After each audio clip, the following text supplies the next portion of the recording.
Monsieur l'ambassadeur, d'abord une petite précision, puisque les ressortissants français qui ont été interceptés, c'est bien intercepté dans les eaux internationales. Donc c'est juste pour préciser.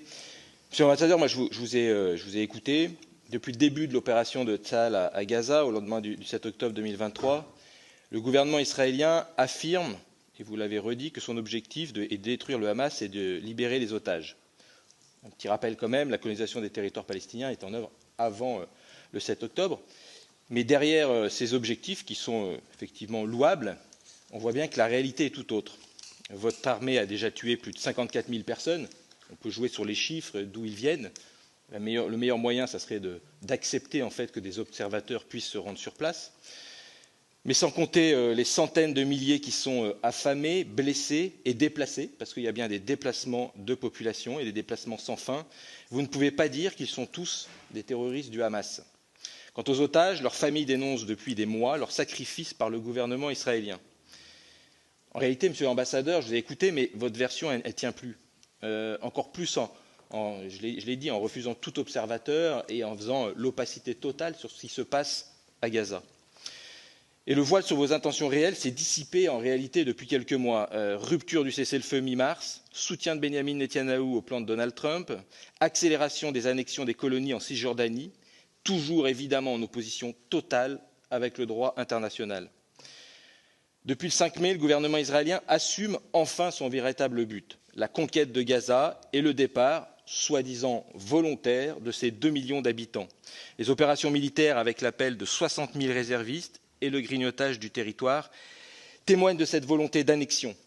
Les franges les plus extrémistes du pouvoir ne cessent de pousser pour cette conquête de Gaza, malgré l'échec de la précédente occupation, puis de la Cisjordanie. En réalité, monsieur l'ambassadeur, ça contraste quand même beaucoup avec votre discours. Alors, monsieur l'ambassadeur, pouvez-vous donc nous confirmer, ou plutôt nous reconfirmer, mais vraiment plus clairement, que vous êtes contre la solution à 2 États défendue par la France? Le Premier ministre israélien disait récemment qu'un État palestinien serait une énorme récompense au terrorisme. Alors si tel est votre objectif, quelle perspective politique imaginez-vous qui n'implique pas justement le génocide du peuple palestinien et avec lui l'isolement total de votre pays sur la scène internationale? Et puis je rajouterai par rapport à ce que vous venez de dire que, en réalité, combattre le terrorisme, on est tous évidemment pour combattre les terroristes. Mais je pense que vous faites une grave erreur. Parce qu'on ne combattra jamais le terrorisme uniquement avec les armes, mais avec des solutions politiques, et on le combattra durablement uniquement avec des solutions politiques.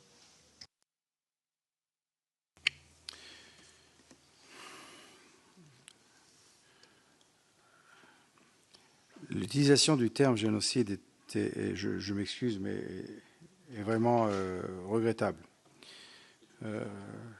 Parce que, vous savez quel est le taux le taux de naissance? Natalité chez les Palestiniens? C'est 3 enfants par personne. À peu près 3. Il y a plus de Palestiniens aujourd'hui qu'il y avait le 6 octobre. Alors dire qu'il y a un génocide, non. Alors dire qu'il y a un génocide quand la population augmente, c'est grave.